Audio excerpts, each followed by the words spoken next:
Alright guys, a little bit update on this engine removal on this X5M. All wheels are off. First thing that I did was remove the exhaust assembly. As you guys can see, exhaust assembly is fully out. One assembly. Second thing, we've disconnected the caliper, kept it connected to the hose and hung it on the fender. Disconnect all our electrical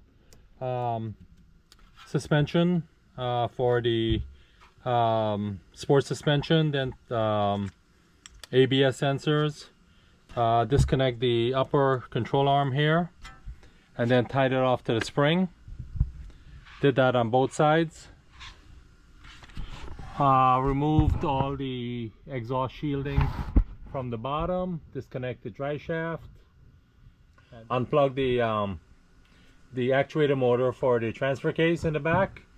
Now this whole assembly is ready to come down, so we just gotta go on top and disconnect everything, and that's the next step we're gonna do. Start to disconnect everything from the top. Remove the right side inner wheel weld and disconnect all the hydraulic lines. All the hydraulic lines for the sway bar and the rear differential. So all the lines are going to come down with the sub-assembly here. Okay? Alright gentlemen, engine is on the floor. It says engine, suspension cradle, transmission, whole driveline assemblies on the floor.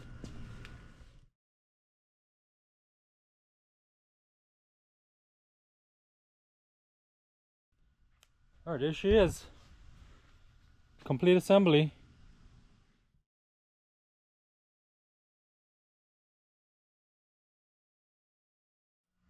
Let us get the suspension cradle off of the engine and then get the transmission off. Alright, so we've got this entire assembly out and I want to disconnect the engine and transmission from the subframe.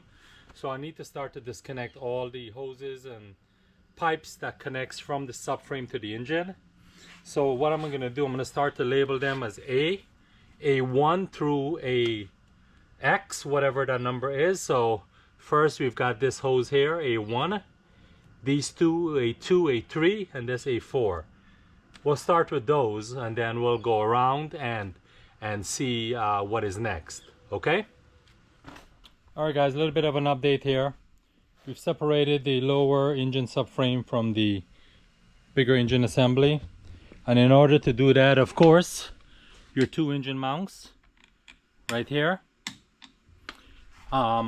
You have to remove the axles so the engine subframe can clear to go down. If not, it's going to hit here and it's going to hit these lines right here. So I disassembled the front spindles assemblies with the control arms, remove them. Then we had the control block hydraulic lines from the front here, right here, and then from the power steering right here. So disconnect this.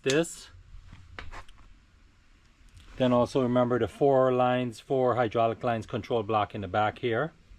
If you're removing the spindle, disconnect your stabilizer link.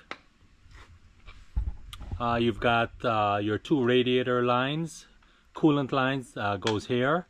Oil line goes there, coolant line goes there.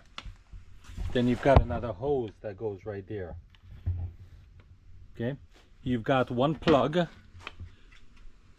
You've got two plugs. You got these two plugs that disconnects from the power steering pump assembly, and you've got one plug that disconnects from the front left side right there. That's it. So this will sit here for a little bit because we're gonna have to go through this, inspect the mounts. Of course, you've got some little rust on the lines. We'll get these lines replaced. We got to get a parts list going, replace these lines. We'll disconnect the items. We'll clean up the subframe and probably paint it back before it goes back up. We got to focus on the engine assembly and disassemble this in a methodical manner so we can reassemble it to the new block.